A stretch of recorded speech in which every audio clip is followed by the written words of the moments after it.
बेटा अपन chapter number 13 पढ़ रहे थे, magnetic effect of current. Next है बेटा इसमें अब इसकी कुछ एप्लीकेशंस है कि इसकी स्ट्रेंथ को अपन क्या कर सकते हैं, चेंज करते हैं डिफरेंट सिचुएशंस में। कभी होता है स्ट्रेट करंट कैरिंग कंडक्टर यानी स्ट्रेट वायर है, कभी होता है सर्कुलर वायर है, और कभी होता है सोलिनॉइड। ये एक एक टर्म अपन जैसे जैसे पढ़ते जाएंगे वैसे वैसे आपको समझती आती जाएगी। ठीक है, पहले लिखो magnetic field due to straight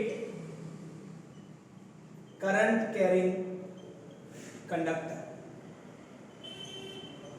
straight current carrying conductor में मैग्नेटिक फील्ड कैसा होता है पहले ये समझना पड़ेगा अपन को। Magnetic field due to straight current carrying conductor में कैसा होगा। ठीक है, इसके लिए पहले अपन पढ़ेंगे मैक्सवेल रूल। मैक्सवेल का रूल था right hand thumb rule. Maxwell ने क्या कहा, राइट हैंड थंब रूल। आपने थम्स अप का साइन देखा होगा, ऐसे ही आता है, ऐसे बना हुआ आता है। तो पहले मैक्सवेल का राइट हैंड थंब रूल पढ़ लेते हैं। ये रूल ध्यान रखना बहुत सिंपल है, राइट हैंड थंब रूल। फिर फ्लेमिंग के भी आएंगे। ठीक है, बहुत सिंपल है, ज्यादा हार्ड नहीं है। देखो बेटा, मैक्सवेल एक साइंटिस्ट था, उसने जो मैग्नेटिक फील्ड को बताया ना वो थम्स के अकॉर्डिंग बताया उसने, थम्स अप के साइन से। ठीक है, उसने कहा ये जो मेरी फिंगर्स है, ये दिख रही कर्लिंग फिंगर्स जो मैं फोल्ड कर रहा हूं, ये तो मैग्नेटिक फील्ड बताती है, और ये जो थंब है वो करंट की डायरेक्शन बताता है। थंब किसकी डायरेक्शन बताएगा, करंट की। और ये जो फोल्डिंग फिगर्स है या कर्लिंग फिगर्स है, कर्लिंग यानी फोल्डेड। ठीक है, ये फोल्ड जो कर रहा हूं फिंगर्स, ये जो फिंगर्स है ये चारों, ये किसकी डायरेक्शन बताएगी, मैग्नेटिक फील्ड की। यानी अपन को दोनों की डायरेक्शन, अगर करंट की डायरेक्शन ये है तो मैग्नेटिक फील्ड की डायरेक्शन क्या होगी वो बताना होता है। ठीक, अब घड़ी है आपके सामने, यहाँ घड़ी है मान लो। ठीक है, यहाँ घड़ी है, तो आप मेरे को बताओ घड़ी का क्लॉकवाइज कहाँ होगा, एंटी क्लॉकवाइज कहाँ होगा। क्लॉकवाइज तो यूं होगा और एंटी क्लॉकवाइज यूं होगा। अब राइट हैंड थंब रूल को देखो, ये रहा, अभी मेरा अंगूठा कहाँ है, ऊपर। तो मेरी ये मैग्नेटिक फील्ड की डायरेक्शन क्या होगी, क्लॉकवाइज या एंटी क्लॉकवाइज। सिंपल भाई, घड़ी है ये सामने, मैं फोल्ड करूंगा फिंगर्स को, जब फिंगर्स को फोल्ड करूंगा तो वो घड़ी की उल्टी साइड फोल्ड हो रही है, यानी एंटी क्लॉकवाइज। करंट जब अपवर्ड है तो मैग्नेटिक फील्ड की डायरेक्शन क्या होगी, एंटी क्लॉकवाइज। और डाउनवर्ड है तो देख लो, हाथ घुमा लो, पता पड़ जाएगा, क्लॉकवाइज हो जाएगी। तो उसने अपने पूरे हैंड से उसने क्या एक्सप्लेन कर दिया, मैक्सवेल का right hand thumb rule. Current upward है तो एंटी क्लॉकवाइज, करंट डाउनवर्ड है तो क्लॉकवाइज। मैग्नेटिक फील्ड की डायरेक्शन क्या हो जाएगी, क्लॉकवाइज। तो लिखो, Maxwell right hand thumb rule states that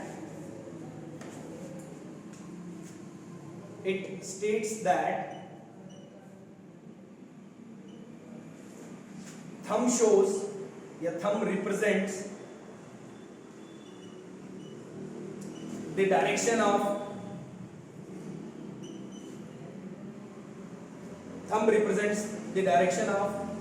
current and the curling fingers या folded fingers। कर्लिंग लिखो या फोल्डेड लिखो, as your wish. Curling fingers represents the direction of magnetic field। Maxwell right hand thumb rule ने क्या किया, जो thumb है वो तो करंट की डायरेक्शन बताएगा, और ये जो फोल्डेड फिंगर्स हो रही है, चारों फिंगर जो फोल्ड हो रही है, ये किसकी डायरेक्शन बताएगी, मैग्नेटिक फील्ड की।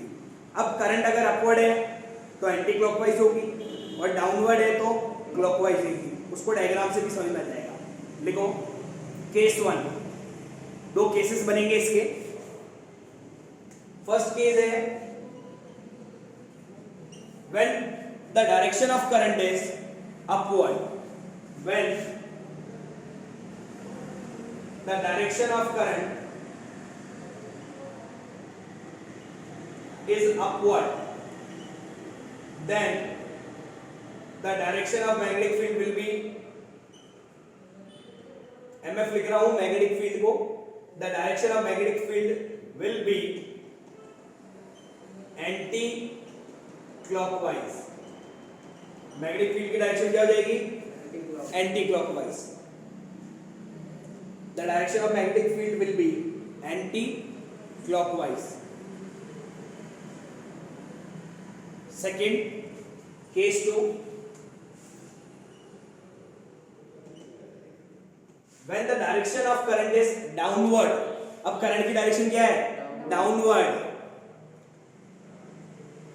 when the direction of current is downward, तो वो क्या हो जाएगी? मैग्नेटिक फील्ड की डायरेक्शन क्या हो जाएगी? Clockwise. when the direction of current is downward, then the direction of magnetic field will be clockwise। बहुत सिंपल है, घड़ी को सामने रख के देख लो। अब तुम्हारा उल्टा हाथ तो ऐसे तो फोल्ड कर नहीं सकते, ऐसे ही फोल्ड करना पड़ेगा, ऐसे तो कर नहीं सकते। तो जहां फोल्ड हो रहा है उस डायरेक्शन में मैग्नेटिक फील्ड होगा। बहुत सिंपल है,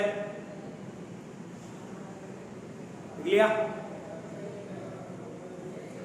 बहुत सिंपल है, आप घर पे ट्राई करके देख लो, घड़ी आपके सामने रख के आपको समझ में आ जाएगा कि कहां कौन सी डायरेक्शन आ रही है।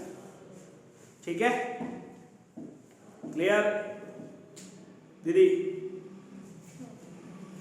नेक्स्ट, अब जो magnetic field due to straight current conductor है उसको देखते हैं।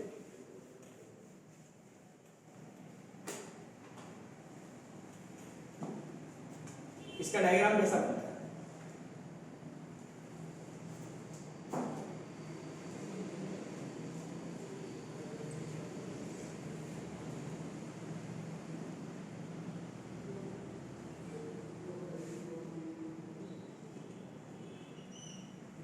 देखो बेटा, एक मैंने स्ट्रेट वायर रख रखा है प्लेट पे, एक प्लेट है जिसके ऊपर स्ट्रेट वायर रख रखा है।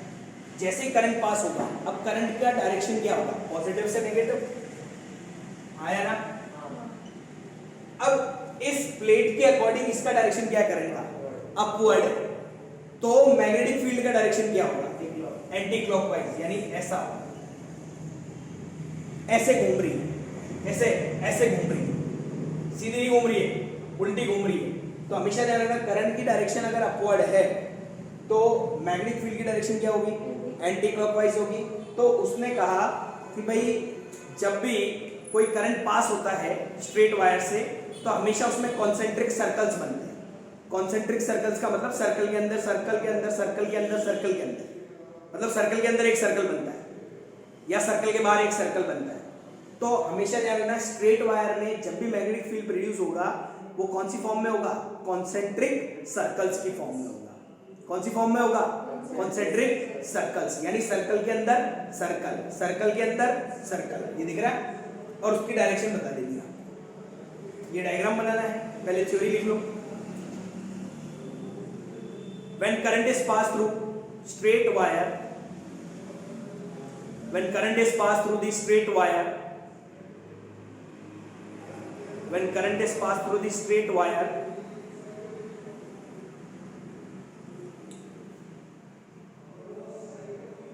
the magnetic field will be in the form of wire. When the current is passed through the straight wire, the magnetic field will be in the form of concentric circles.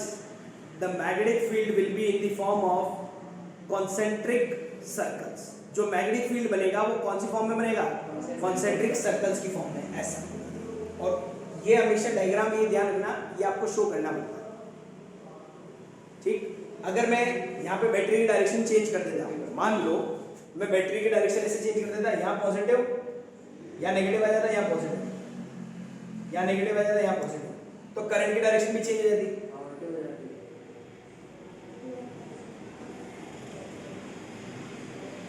अब इसके लिए ये क्या है? Downward है, upward है? Current downward है, तो क्लॉकवाइज हो जाएगी। क्या हो जाएगी? आया समझ में? क्लॉकवाइज और एंटी क्लॉकवाइज कब होगी? बनाओ डायग्राम।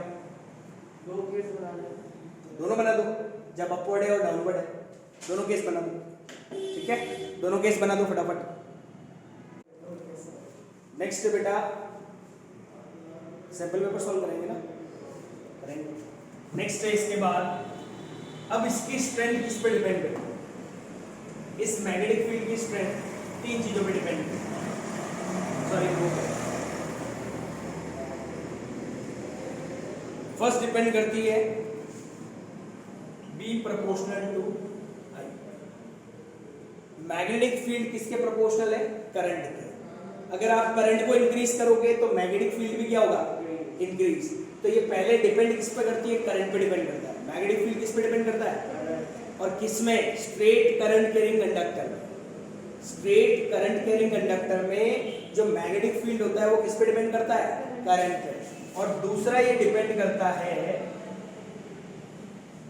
रेडियस बोलो या डिस्टेंस बोलो, जितना आप मैग्नेट को पास में लाओगे उतना ही मैग्नेटिक फील्ड क्या होगा? ज्यादा होगा। और जितना दूर ले जाओगे तो इनवर्सली है, डिस्टेंस कम करोगे तो ये इंक्रीज होगा, डिस्टेंस इंक्रीज करोगे तो ये क्या हो जाएगा? डिक्रीज। सिंपल एग्जांपल मैग्नेट से ले लो, दो मैग्नेट को पास में लाते तब अट्रैक्ट होता है या दूर ले जाते तब अट्रैक्ट होता है? सेम। डिस्टेंस कम करोगे तो मैग्नेटिक फील्ड अपने आप क्या होगा? इंक्रीज। तो ये 2 चीजों पे डिपेंड करता है। B का मतलब मैग्नेटिक फील्ड है, I का मतलब करंट है, और D का मतलब डिस्टेंस। लिखो ये दोनों factors on which it depends. कौन से फैक्टर्स पे डिपेंड करता है? तो करंट और डिस्टेंस पे।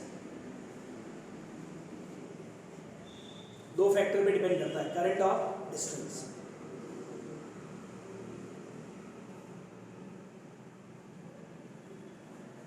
देना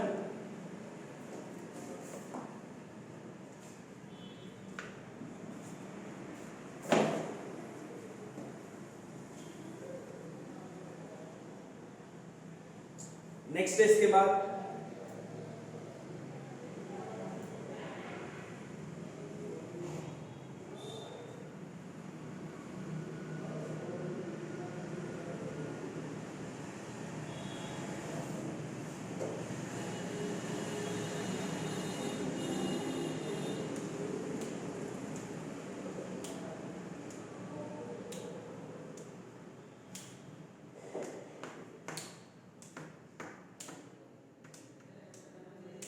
हो गया।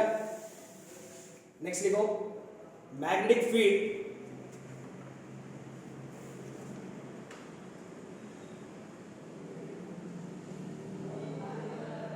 Due to a current through a circular loop. Magnetic field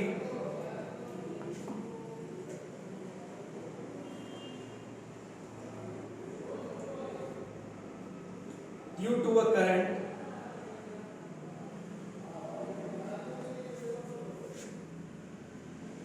through circular loop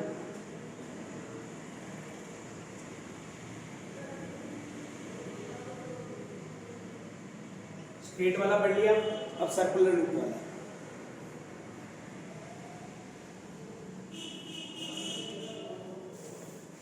इसमें क्या बोला इसने? सोचो आपने क्या किया, जो स्ट्रेट वायर था ना उसको सर्कुलर फॉर्म में कर दिया, जो स्ट्रेट वायर था उसको मोड़ के क्या कर दिया आपने? सर्कल। तो उसमें मैग्नेटिक फील्ड कैसा होगा?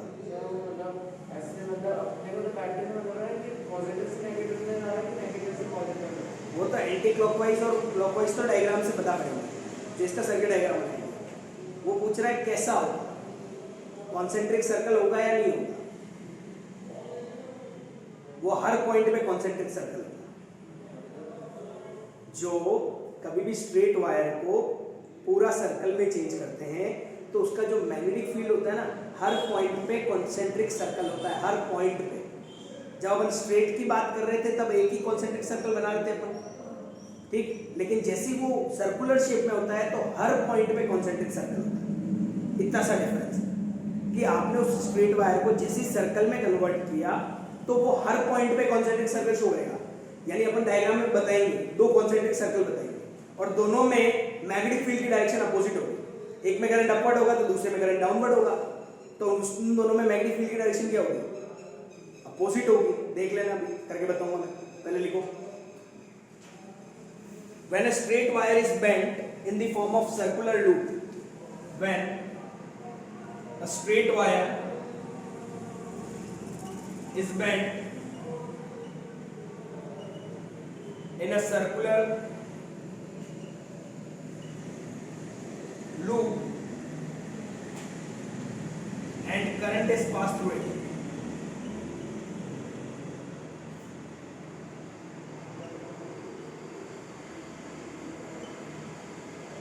अपन ने क्या किया, स्ट्रेट वायर को बेंड किया, सर्कुलर फॉर्म में चेंज किया और उसमें से करंट पास कराया.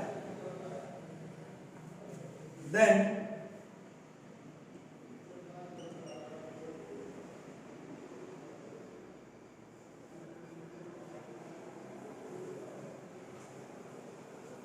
at every point of current carrying loop,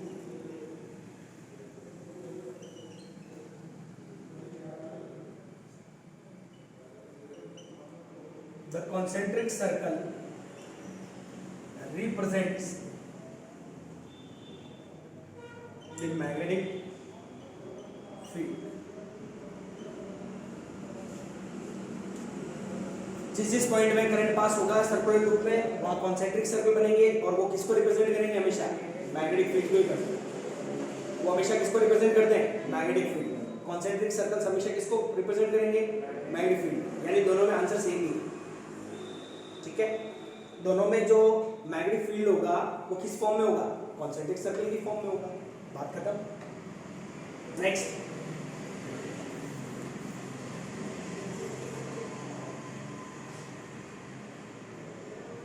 next है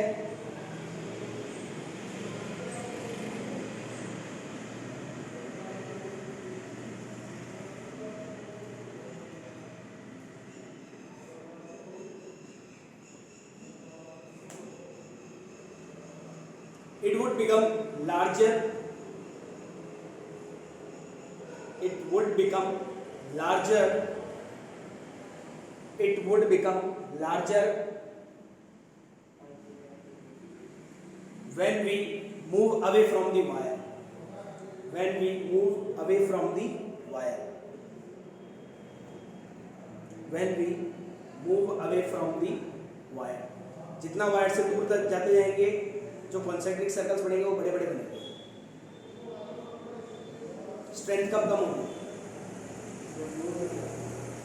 स्ट्रेंथ कब कम होगी? मैग्नेटिक फील्ड जब उनके बीच में गैप ज्यादा कब होगा? जब आप दूर ले जाओगे मैग्नेट को तो बड़े बड़े सर्कल बनेंगे जिससे उसकी स्ट्रेंथ क्या हो जाएगी? अपने आप वीक हो जाएगी.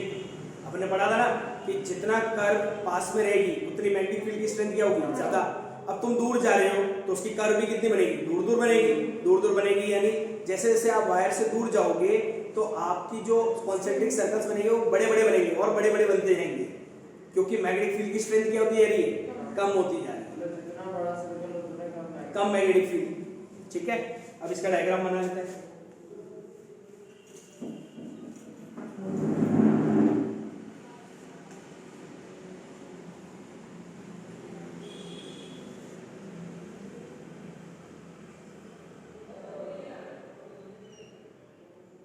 इन दोनों को बैटरी से कनेक्ट रखा है. ठीक है, अब देखो बैटरी कैसी है. देखो बेटा, अब डायग्राम कैसा बनेगा? ये बैटरी है, बैटरी में पॉजिटिव से नेगेटिव जाता है, यहाँ कॉन्सेंट्रिक सर्कल्स बनेंगे. ठीक है, और यहाँ कॉन्सेंट्रिक सर्कल बनेंगे. यहाँ दो बनने का कारण क्या है? अब आपको पता पड़ेगा कि भैया यहाँ सर आपने दो कॉन्सेंट्रिक सर्कल बनाए, सर्कुलर में तो एक ही बनाया था, वो जो स्ट्रेट था उसमें एक ही बनाया था, यहाँ दो क्यों बनाए? क्योंकि यहाँ पे करंट की डायरेक्शन बार बार चेंज हुई. कैसे?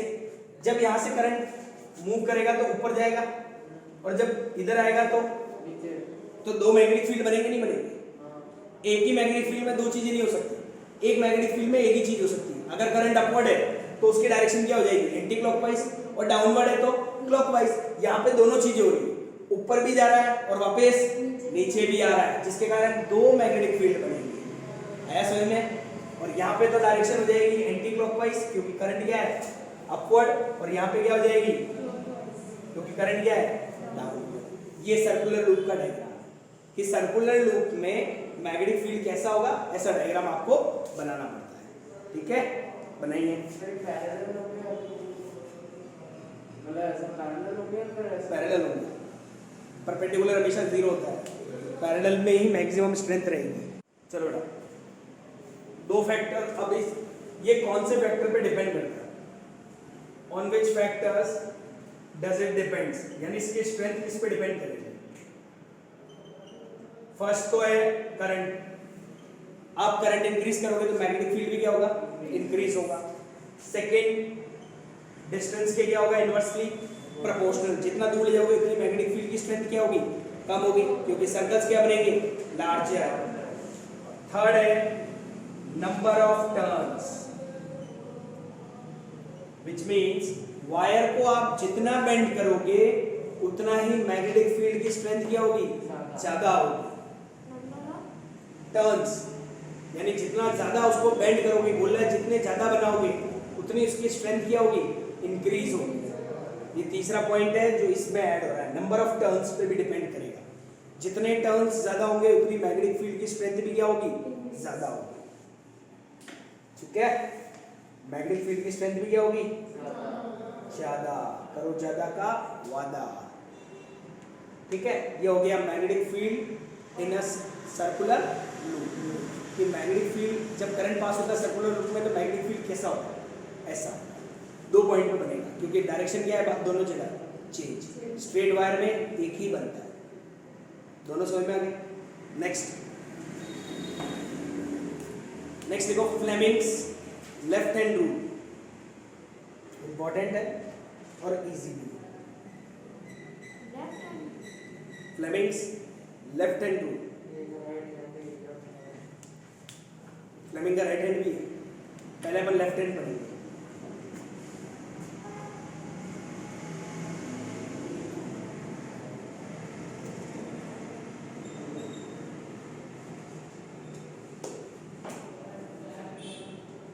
सॉलिनॉइड अपन बाद में पढ़ेंगे, पहले फ्लेमिंग लेफ्ट हैंड रूल कर लेते हैं। फ्लेमिंग का लेफ्ट हैंड रूल क्या कहता है, फ्लेमिंग क्या था, उंगली करने वाला आदमी था, उसको हर जगह उंगली लगाने की बहुत ज्यादा थी, उसने 3 फिंगर्स यूज की।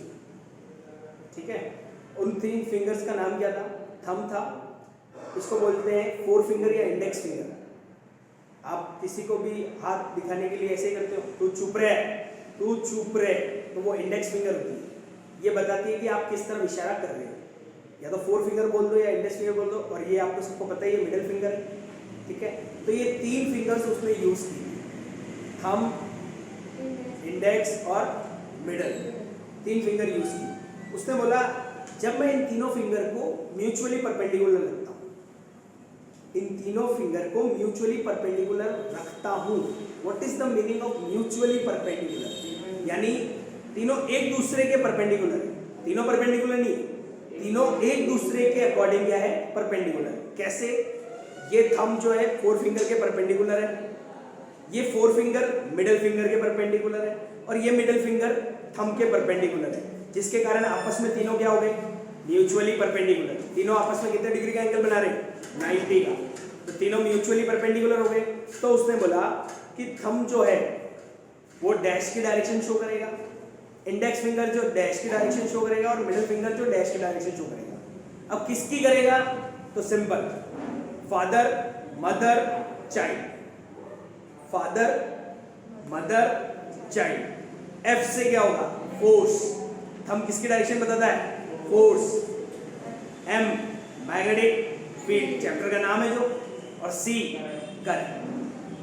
समझ में आया, थंब हमेशा किसकी डायरेक्शन शो करता है, फोर्स की, 4 फिंगर और मिडिल फिंगर करंट। अब ये यूज कहाँ आएगी, ये इलेक्ट्रिक मोटर में यूज आती है। इलेक्ट्रिक मोटर में जो प्रिंसिपल यूज होता है वो फ्लेमिंग लेफ्ट हैंड रूल के अकॉर्डिंग होता है। वहां पे करंट तो पास होता है, मैग्नेटिक फील्ड प्रोड्यूस होता है, लेकिन वो ऐसा कौन सा फोर्स जनरेट होता है कि वो पानी को ऊपर ले जाती है। मोटर पानी को ऊपर कैसे ले जाती है, वो फ्लेमिंग्स लेफ्ट हैंड रूल पे काम करती है। वो एक फोर्स डेवलप करती है जिससे पानी ऊपर जाता है और नीचे आता है। वो फोर्स जो डेवलप करती है वो इलेक्ट्रिक मोटर, वो फ्लेमिंग लेफ्ट हैंड रूल के अकॉर्डिंग करती है। तो इसकी एप्लीकेशन है इलेक्ट्रिक मोटर। आया समझ में? तो लेफ्ट हैंड रूल क्या है समझ में आ गया सभी को भाई? थंब, इंडेक्स फिंगर और मिडिल फिंगर, 3 फिंगर है। Thumb represents the direction of force, middle finger represents the direction of magnetic field और index finger represents the direction of when 3 fingers are put perpendicularly then thumb shows this, middle finger this, fourth finger this. ठीक है, तो लिख लेते हैं when 3 fingers are kept perpendicularly, mutually perpendicular,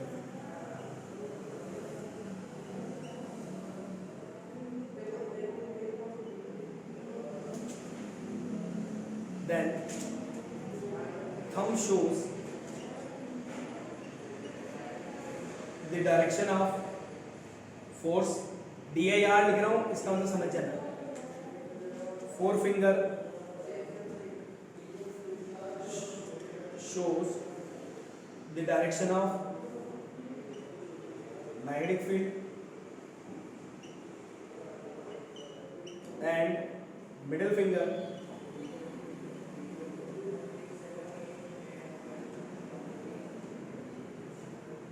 shows the direction of current. Father, mother, child, ऐसे याद रख जाइए आप। फादर, मदर और चाइल्ड, इससे आपको याद रह जाएगा कि भाई किसमें कैसा होता है। फ्लेमिंग्स लेफ्ट हैंड रूल किसमें कैसा अप्लाई होता है, इससे पता पड़ेगा फादर, मदर और चाइल्ड से। ठीक है, अब इसका देख लो सिस्टम, ये ऐसा बनता है इसका डायग्राम। ठीक है, ये करंट है, ये फोर्स है और ये मैग्नेटिक फील्ड है।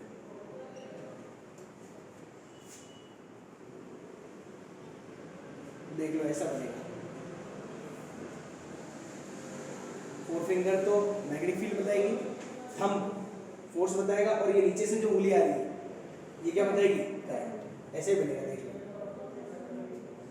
तब ये म्यूचुअली परपेंडिकुलर, ये इसका डायग्राम है। ठीक है, ये बना दो, बहुत सिंपल है। मदर, फादर, चाइल्ड याद रखना। थंब फोर्स की डायरेक्शन बताएगा, 4 फिंगर मैग्नेटिक फील्ड की बताएगा और सी जो चाइल्ड है वो करंट, यानी मिडिल फिंगर हमेशा करंट की डायरेक्शन बताती है जब इन तीनों को परपेंडिकुलर रखा जाता है तब। तो ये फ्लेमिंग्स लेफ्ट हैंड रूल था जो बहुत सिंपल है, इसको कर लीजिएगा। ठीक है, लिख लो फटाफट, बहुत सिंपल है।